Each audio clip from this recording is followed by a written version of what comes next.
All right, Brian here again. Thanks for joining us on the Good Life Nebraska Small Business Podcast. And I am honored today to be joined by Kyle Sayler with Sayler Screenprinting here in Kearney. Kyle does screen printing, but he is a guitar playing, bike riding the Kearney taxi downtown. When you talk about a small business owner and entrepreneur, this guy does a little bit of everything. So, Kyle, thanks for joining me, and I appreciate you taking the time. Yeah, Brian, thank you very much for having me.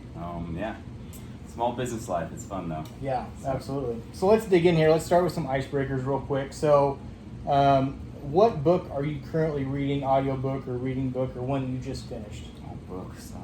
What is a book? I feel like it's been a while since I've read a book. I mean, you just kind of get caught up in life. I don't know. I used to read a lot of business books, but this is kind of like educating yourself on a lot of social media stuff. What it was called, no idea. Yeah. So it's been about a year and a half since I've really sat down and just read. Yeah. So let's go ahead and we can move on from that Skip one. that one? I feel like a terrible business owner. You know what? I think I'm there's so dedicated to the other side, actually running the business. Right, absolutely. Well, I think you get into that where you just get into it, and you are like, that's the thing you got to do, is you got to run your business. So, so how about podcasts? Do you listen to many podcasts? I used to quite a bit back when I was on a night shift. That's kind of what you did. It's the hustle bustles slow down from the day, so you just listen to some business podcasts. But it has been a while since I worked night shift. I mean, a day or two sometimes just to get caught up on stuff. But I used to listen to a lot of business podcasts. I know there's a B&I one out there. Yep. That was pretty inspiring. I mean, Ivan has just a great vision for business and how to teach business. So that was a good one. I guess I didn't really branch off too far from that one. Right. Cool. Well, and for those who don't know, which most may not, Kyle and I are in a networking group together where we get a chance to kind of sit down with each other every week, really, and B&I is the name of the group. And so I know Kyle, and I kind of know his story, and that's why I'm really excited to kind of share it with everyone, because I think that kind of how he started and what he's been through, especially here lately, is it's great. So let's just get into it. So go as far back as you would like, but just kind of tell me what your journey has been as a small business owner and kind of how things progressed for you. Yeah, for sure. I think it pretty much started right out about freshman of college. Just kind of learned about screen printing, and just was in my garage. It was more of a hobby, and I do remember, like I said, it was just a hobby. I remember my dad used to work at Kearney Power Sports at the time, and Amy and Craig are good people, and he said, "Hey, my son makes t-shirts." I'm like, "Oh, well, we need t-shirts." And I was like just starting off, single press. I built all my own equipment for under $20. Wow. That's how I started out, and they got me this Kearney Power Sports order, and it was daunting. It was like 100 shirts, and just on a single press, multicolor, took forever, but I guess it just slowly started to build there, just word of mouth. And I guess, 7 years later, went from my garage, went from my parents' basement to my parents' garage, and then I bought a house, went from my garage, and then I quit my full-time job, I think back in 2015, was on my own for about 3 months, full-time in my garage. That's scary. Yeah. It's a scary thought, and it was a little sketchy, and everyone's like coming up to my side of my garage. Yeah. So I figured it was the best move to get a storefront. And this spot where I'm located right now, just south of the train tracks on Central, opened up, and it's been booming ever since. So that's pretty much my story in a nutshell. Just ground up, built my first press out of wood, and now we have 3 automatic presses, 3 embroidery machines. I got 16 people working with me. Nice. I firmly believe I have the best crew in town as far as the t-shirt world goes. So, I love everybody here. It's been a fun journey. Nice. So, you had to do 100 t-shirts for Kearney Power Sports. How many did you actually go through before you got the 100 done, or did you get them all perfect the first time? I can't remember. I wish I could say I had knocked them out, but no, I'm sure there was quite a few mess ups there. Yeah. It just takes so long. It's all very meticulous when you're just starting out.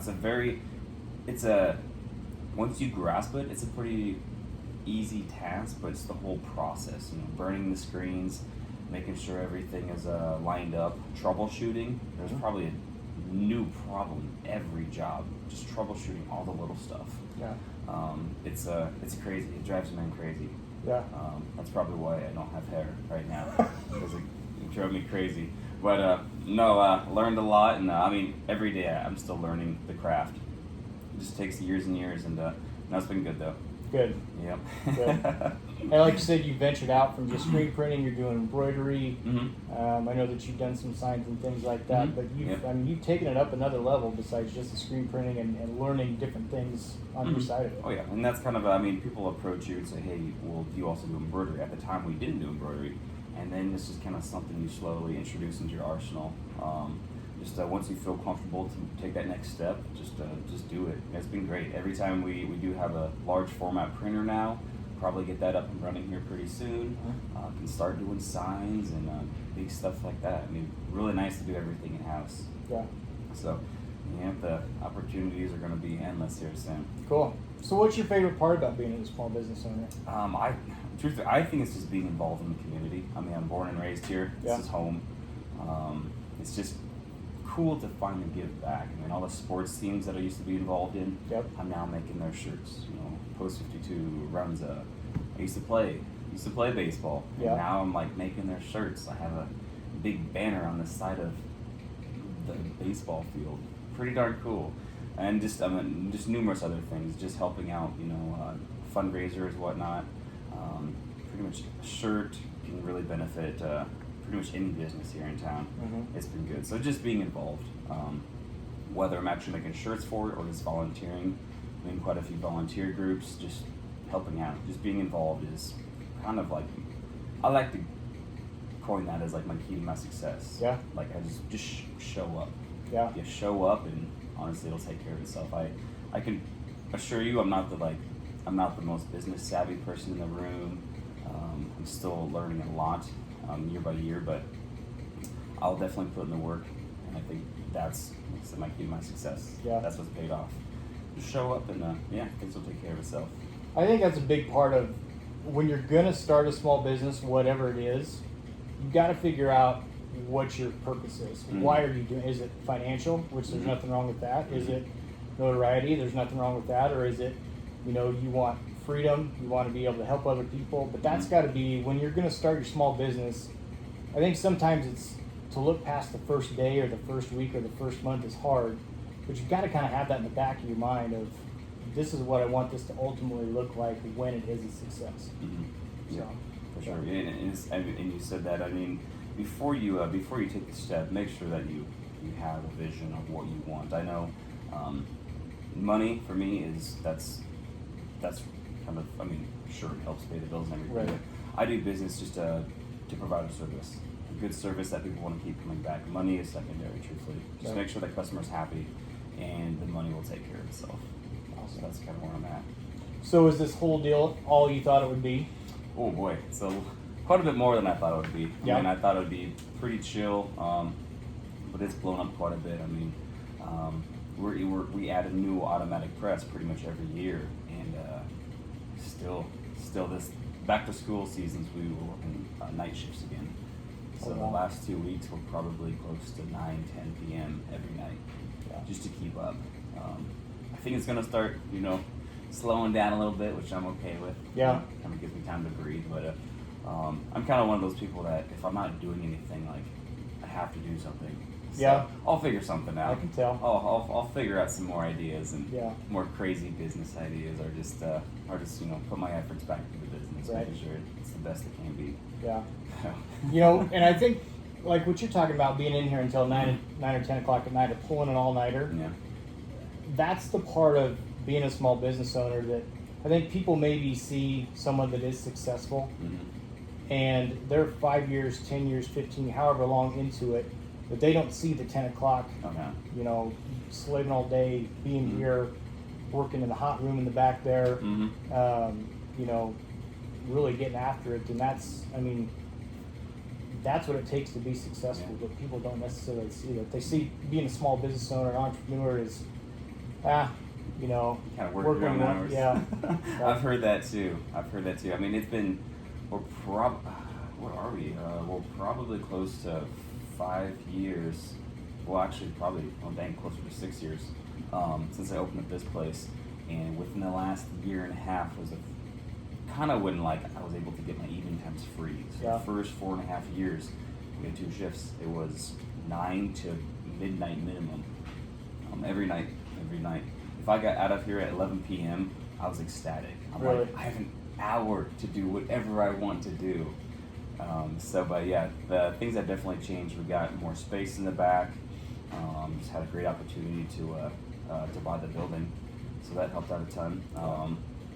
We can pretty much do whatever we want with the building and keep adding presses if need be. But yeah, my life changed about 1.5 years ago. So it took me 4.5 years of just grinding away before I felt that I could breathe. So, especially people need to be prepared for that. Yeah. You know, it's going to take years. Yeah. And if you're not committed and ready, then give it a shot, but be prepared when you have to put in those extra hours. Yeah. But at the same time, not to discourage anyone, when you're putting in those hours, though, when you're doing something that you love, it's different, isn't it? Oh yeah, for sure. And everyone has said, Kyle, you need to stop doing this, and you're going to wear yourself out. Like, it's going to happen. I assure you it's going to happen. I'm doing what I have to do right now. I'm working for an overall goal. Give me a few years. I'm building this. It's going to even out, and then I'm going to be able to smooth sailing here pretty soon. So, put in the effort, good things will happen. Right. Absolutely. Yeah, definitely rewarding. I love what I do. Cool. For sure. That's awesome. So, I'll take this in a different direction. As a small business owner, really for all of us, anyone that owns a small business, the last 6 months with COVID has changed things for pretty much everyone. And it's made it different in a lot of different ways for people depending on what your business was. I think there's a lot of negative out there right now, and it can be kind of overwhelming about the information and things like that. So I don't really want to get into that side of it. What I want to get is maybe some positives from a small business owner who has went through something that no one saw coming and didn't, me, it doesn't matter who it was, we were kind of learning things on the fly. So what's one positive thing that you have taken out of COVID or, this pandemic that you've either learned a lot from or that you're going to be using in your business going forward? Yeah, for sure. I mean, there was just a weird time. I hate to say, my first thought was making sure my employees are taken care of, but I had to make a few tough decisions. And there was about a week where it was just pretty much me and maybe one other person. I'm used to this place being just hustle bustle. And there definitely was some positive. Honestly, we kind of, once we started getting everybody back on board, we kind of reevaluated a lot of stuff and kind of really increased our efficiency. Before it was just 16 people doing stuff, and now we almost rebuilt the business and how it was structured. So worked out really pretty well, and everything's been running pretty smoothly from then on. Crazy time, I suppose. Yeah. But we just try to be positive. I know this community is extremely supportive, and I give quite a bit of my success to just the community that we live in. It's a great place to grow up and give back to. But we did a small business fundraiser, and that really helped us afloat. I know there was other t-shirt businesses in town, and I hate to say it, they were just kind of closed and didn't know what to do. There was a lot of businesses that just didn't know what to do, but we thought outside the box and figured, hey, we have the means. We're a t-shirt company. We have the means to really help everybody. And so we created each business got their own t-shirt design. We designed everything for free, put it up on an online store, and the public could go support these small businesses by buying a t-shirt for, let's say it's like the cake place, K-Town Cakes. Yep. I had a fun cake thing, and I think we had 80 plus businesses that we helped. We called it the Small Business Booster. Yep. And we raised over $15,000 that stayed in the community. So that's awesome. Pretty incredible. One of our online store platforms where we host our online stores, it's a national company. They called me and they're like, dude, what are you doing? Like, everyone else is at a standstill, and you're like getting these huge stores. So that was really cool. I got to do a little interview with them. That's so awesome. It's a national company, and I did about a 30-minute, question and answer. So Yeah. it's opened up a lot of opportunities. You just got to stay positive. There's really no way around it. There's not much we can do. Just Right. kind of ride the wave and just keep your head up high and just keep moving forward. It'll pass for sure. So, but yeah, learned a lot. More efficient. Crew seems to be a lot happier. We're working together. It's a lot smoother around here. So Yeah. life is good for sure. Good. So, a couple things on what you just talked about. So, like you said, you had to be positive. Mm-hmm. You know, we had conversations while this was going on, and you said, you know, it's pretty much just me in the shop. So, how hard was it for you to come up with like the T-shirt fundraiser, Mm-hmm. where you essentially had to furlough everyone, Mm-hmm. Oh yeah. and it was just you in here, Mm-hmm. but to stay positive and have, I can't think of a better way to say it, but like the mental wherewithal to think, okay, what can I do to help others when around you things were completely different? Like Mhm. as a small business owner, like you said, there's nothing really you can do, but there's just kind of a mentality there where you're like, you know what, I'm gonna make the best of it, and I'm gonna help other people. Yeah. I mean, well, a lot of these small business owners, they're personal friends. Yeah. I hated seeing those posts, so I knew I had to do something, and just one kind of idea led to the other. It was all just kind of word of mouth. Said, hey, if you're a small business, or I reached out to as many small businesses as I could. Said, hey, I want to do this for you. Mhm. Just give me an idea, and I'll design a shirt for you. We'll get it up, and I know some businesses raise easily $1,000 for themselves. We had 80,000+, and it was cool because they could actually take that post and market to their fans Yeah. and their clientele, and I think it really helped just kind of brighten everyone's spirits a little bit. Yeah. And that's what it was about, just giving back. Because these are my friends. I have to be there for them. And I'm sure they'll do the same. Yeah. What goes around does definitely come around. Absolutely. So the other part of that, talk a little bit about what it was like communicating with your team, Mm-hmm. and as things progressed, you realized, you know, this is probably the route I'm going to have to take, Mhm. where, you know, they're going to have to go home, and at least for the foreseeable future, I'm going to have to do this on my own. And Mhm. then kind of the process of bringing your employees back, because I think that's, you know, not every small business has to have employees. Mm-hmm. Like you said, you got 16 people here, and just kind of talk about that, because I mean, they depend on you for income. Yeah. And Sure. just kind of, that's another part of being a small business owner, especially when you have employees, that kind of weighs on your shoulders, that you have to take into account. Yep. So, I know that for a while there, I know there was a lot of businesses that were closing, and we were still doing fine. So I was hoping that we'd just hang tight and kind of ride it out. But there was, it definitely got to a point, probably, we usually have a week and a half, 2 weeks, kind of just turnover, or not turnover, just a time frame that takes to complete an order. yep. And yeah, there was just pretty much 1 week, it just kind of was at a standstill. So I guess my main goal was to just ask people, hey, if you guys can volunteer to maybe cut the hours and try to cut back from there. And then it worked out for a little bit, and then it kind of got to a point where I am paying $600 in wages a day, maybe making $200 Mhm. because there's no orders.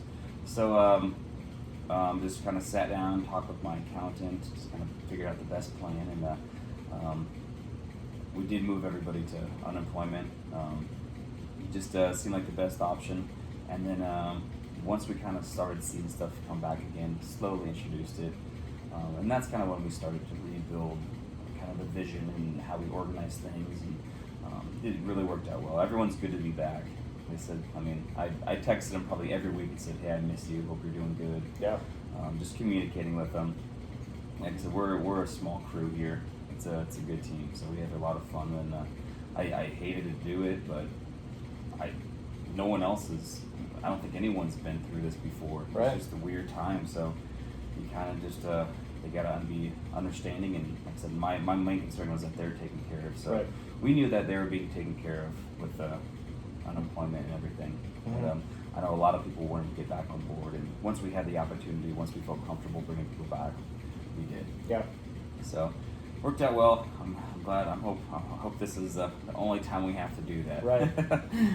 but we have a better understanding now for sure. Yeah, and I think that it's important too for, as a small business owner, if you are going to have employees, to have a personal relationship with them, like you said, you're sending text messages to them. That's huge, and especially people's mental well-being, whether it was employees or friends or for me, I was reaching out to clients more than I had before. There's just that's a big part of it too, is developing a culture and developing a team that where something like this goes and you don't just leave them hanging. Like, you're communicating with them and you are getting in touch with them and you're saying, hey, hope you guys are doing well. We'll get through this type of deal. I'm thinking of you. Because it was crazy. It was crazy. That's definitely a good word for it. Just here it's really all about morale with me in the whole shop. Just keep things fun and lighthearted. I mean, it's a very high-paced energy. Things can get a little stressful. There's deadlines every day, multiple deadlines, and it's a process. It's not something you can just knock out. You have to make sure the colors are right. You have to order the t-shirts right. You have to make sure all the shirts are there, and it can be very very stressful at times. But just keeping everything lighthearted, I think that's been really good for the shop. We try to keep it fun. I don't know if you can see around, but it's just kind of goofy all around. We have dart guns in the back. We'll have dart gun wars, and just keeping the morale high. That's important. High fives all around. I'll show up and do just a couple cartwheels to, loosen up the mood. Yeah. Just goof around, and I'm very appreciative of everybody. They all are very hard workers, and if they do something good, they will be praised. Say, hey, thank you for your effort. You're doing good. Yeah. Thank you's thrown a lot around here. Yeah. Because I definitely do appreciate them. Without them, I definitely could not do it. It's just there's so many little tasks, and So I got a good crew. I'm happy to have them. That's awesome. Cool. All right, so if you could go back to when you were building your own equipment in your parents' basement or your parents' garage, is there any advice that you would give yourself back then of things that you've learned throughout this journey, or would it maybe kind of be a deal where you just, what the experiences you've been through, good, bad, or indifferent, have got you where you are, so you probably wouldn't change anything? I mean, for the most part, yeah. I mean, I guess looking back, it would have been a little helpful to maybe take. Whenever I was in college, maybe take a people management class or just even a business class. So I never thought I'd be a business owner, but here we are, 16 people, and just communicating and making sure that all 16 employees can be a task for sure. That would be a good one, and just I guess maybe a little bit know-how as far as running a business. I've learned a lot. Yep. I like to think I kind of got a decent grasp, but maybe that initial stepping stone would have been nice, just to take an entry-level business class in college. But other than that, I mean, I'm here now. Life has treated me really good, and I can't complain too much. So here we go. Awesome. Yep. Yeah, I think that for me too,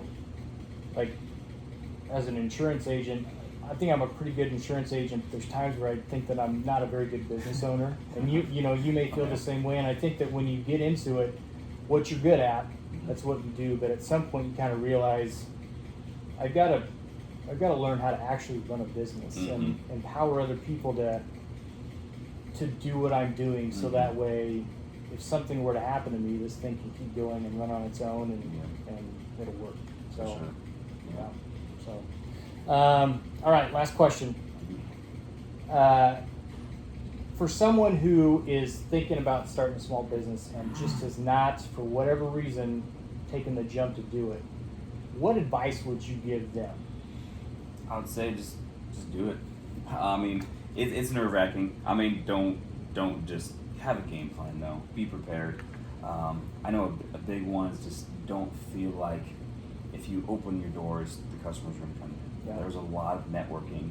Like I said, showing up is the key to my success. I showed up to every business meeting that I could, every chamber meeting, anything I could, brand myself. Like, your face is your brand as well. So that's what people connected with. So just branding yourself in the community, and then maybe start putting the name out there. I don't think you're going to take out a $100,000 loan, open your doors, and next week the money's just going to start flowing in. Right. It takes a lot of upfront work. So just be prepared. What I did was just whatever I made for the first probably 3-4 years, whatever I made went right back into the business and just built it very, very slowly. So it took me about I was started my garage 2008,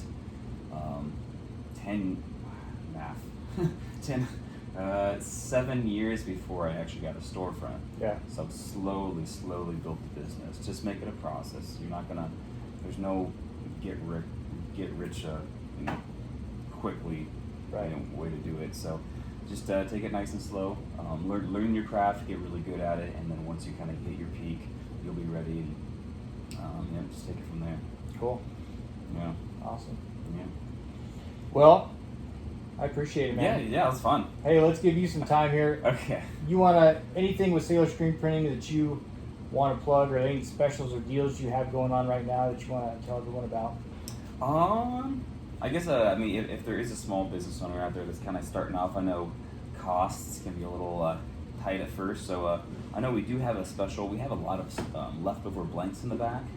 So if anyone's looking to brand yourself, it is very important to brand yourself. It's all about image. You want people to walk in and feel like, I'm working with a team. And if they see your crew members or your staff and they have a decorated garment with their logo, it's just a little bit more reassuring. They can trust you. They know that you're viable. But yeah, we have a special right now. Anything in our stock room, $5 printed. So if you can get at least 25 items, $5. A shirt that includes t-shirt, in print, soft style shirts. These things are awesome. They're super lightweight and just comfy. That's all I wear nowadays. Yeah. But yeah, good deal. If you get 25 shirts, doesn't really matter color, size, or anything. We can put a logo on it for $5. And One color. Yeah, one color. One color. One color print on 25 t-shirts. I mean, so you're looking $250, but you also have 25 shirts. You have your uniform for yourself for weeks, or you can clothe your whole staff for $250. $5 a shirt. Wait, $5 math. Oh, it's early. $5. Yeah. Basically $5 a t-shirt. You're Yeah. not going to find that anywhere exactly. else, especially with your logo on it. So Exactly. we use them. We've taken advantage of this promotion with Stonebridge, and they're awesome shirts. They fit great. They're light, comfortable. The logo looks great on them. So if you're looking to brand yourself, you're not going to find a better deal out there. Just over $100, $125. There you go. You brand your whole team, so not too chefy at all. Got it. Awesome. So cool. Well, thank you very much, Brian. This Yeah, was fun. yeah. And if anybody wants to find you, social media, website. Yep. Facebook, website. Just shoot us a quick email. Probably I say Facebook, website, Instagram if you want, but probably good old email works the best. Or heck, a phone call. I don't know if people still do that nowadays, but a good old phone call works too. Got it. Awesome. Cool. All right, man. Thanks a lot. I appreciate it. Yep.